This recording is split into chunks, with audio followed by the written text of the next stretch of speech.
I'm super excited because today we're going to be taking a look at one of my favorite fruits, quince. Quince is in the rose family of plants along with apples and pears. It's native to the Middle Eastern forest area next to the Caspian Sea. They can be grafted to other trees as rootstocks, that is, they act as a strong root system for another related tree. I found this out when I had to cut down a sickly pear tree in my garden, and it grew back as a quince. These quinces I have here are from a separate tree in my yard that's more productive. It's easy to tell when the fruits are ripe because they start to turn from a green to a more yellow color and have a strong floral smell. Like a pear, they can ripen off the tree, so it's no big deal if you harvest them early. These are a bit underripe, but they'll work well for some of the recipes I'm planning on making. It's fall right now, so the garden has a lot of fall fruit. Pineapple guavas, pomegranates, and quince. While a lot of the plants have started to go more dormant, there's also a lot that are coming alive. It's a beautiful time of the year. I harvested a large bounty of quinces from this small tree. It's always very productive. The outside of the quince has a fuzz, which can be scrubbed off easily. So if you're going to eat them raw or cook with them, it's best to get that off first.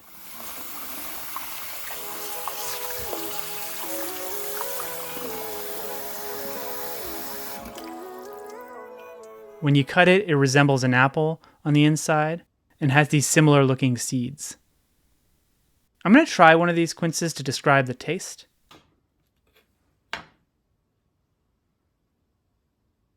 The skin is edible, so no need to peel it. Immediately you can tell they're astringent. They give you that cottony, dry mouth feeling. It's not too intense, but this is why they're often used cooked.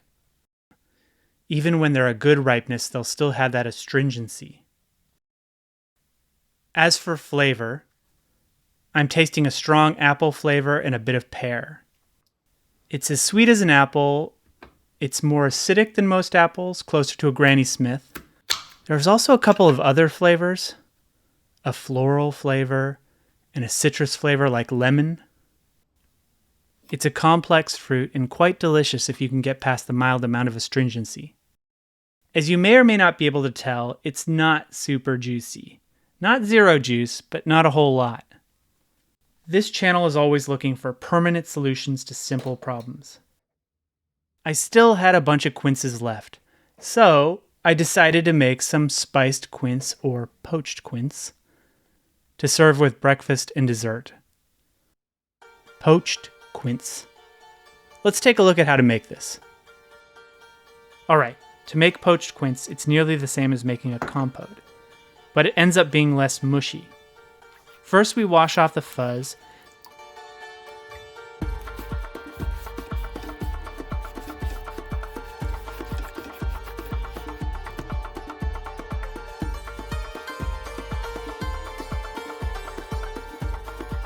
Then we peel and core the quince.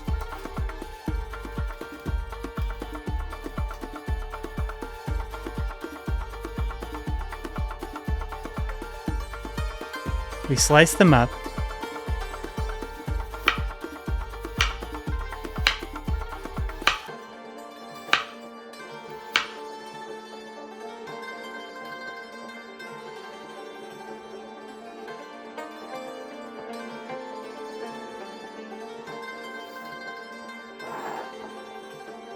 After that, we boil the cores and peels in 2 quarts of water to get the pectin out.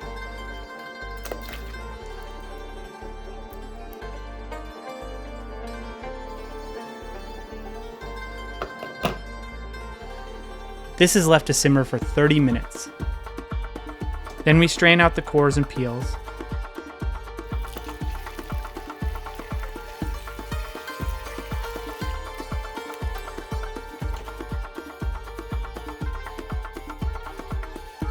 We dissolve in 3/4 cups of sugar into our pectin water mix.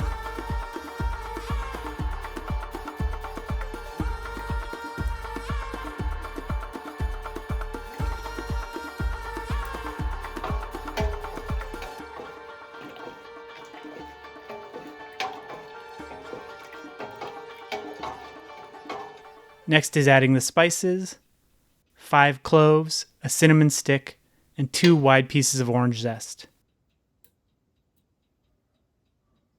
Now it's time to add the quince slices to the party.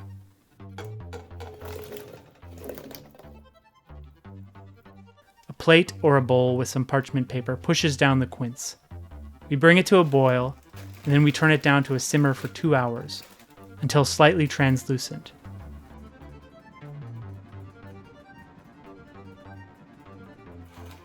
Now it's ready to put in a jar.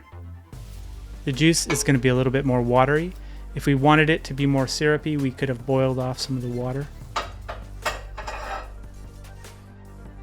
It's great with vanilla ice cream and caramel, or added to a breakfast of oatmeal or yogurt. Now that the quince is cooked, it takes on a flavor and texture similar to a cooked pear, but with its own unique floral flavor profile. The acidity is decreased and the astringency is gone. I had a bunch of cooked quince, so I decided to make a crème fraîche and quince tart. This is a version of a quince tart where the quince sits in some crème fraîche. Let's look at how to make one of these. To make a crème fraîche and quince tart, first we mix the ingredients for the crust in a food processor. 1 cup plus 2 tablespoons of flour, a pinch of salt, 2 teaspoons of sugar, some orange zest, a stick of butter,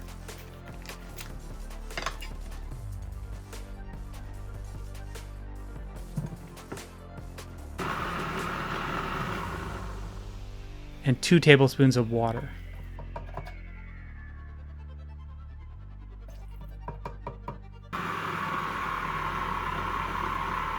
Then we make a ball, refrigerate for 30 minutes. Here's the tart pan we're going to use. Now we shape that ball into a crust and prick it with a fork on the bottom and sides. The crust is put into a freezer for 20 minutes so it'll harden. We preheat the oven to 375 degrees Fahrenheit or 190 degrees Celsius. Grabbing the cold pie crust from the freezer, we're then going to have to bake it so it's a bit crispy and holds its shape. We use some parchment paper and beans as a weight inside and bake for 10 minutes. 5 more minutes without the beans.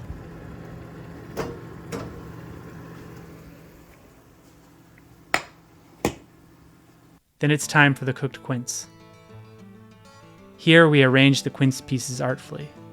Although you don't really need to do it because with all the crème fraîche you don't really see the quince, but I like to do it. We then need the whisked crème fraîche.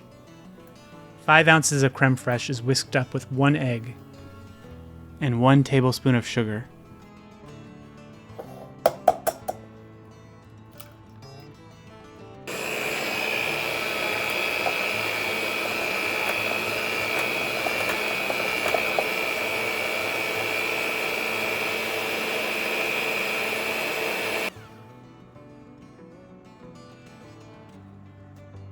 We add the crème fraîche and egg mix to the tart.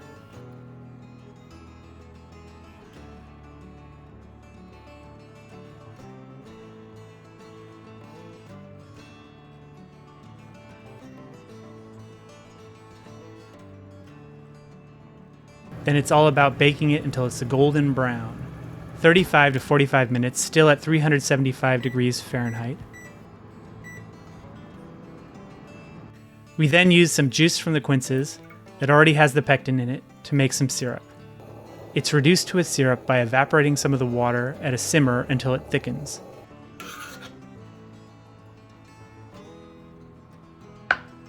When the tart is good and ready, we paint on some of the quince syrup.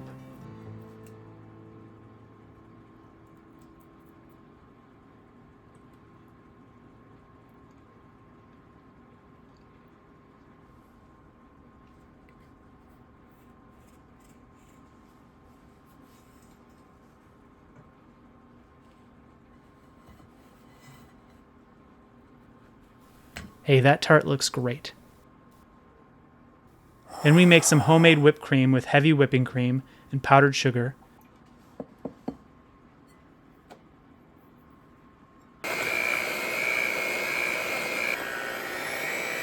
And put a dab on top. Store-bought whipped cream would also work. This all makes a treat that is both delicious and an exhausting amount of work. I think well worth it though. At the end of the journey, it did feel as tiring as being Frodo at Mount Doom or Shinji at the end of the Evangelion saga. Quince is a cool fruit and an exciting ingredient to explore. If you have any other recommendations of things you like to make with quince or any thoughts about quince, let me know in the comments. And like and subscribe and all that if you enjoyed this. See you soon for the next video I make. Could be about drawing or video games or nature or cooking or whatever. If you're curious about how to can and preserve quince, then check out this other video I made.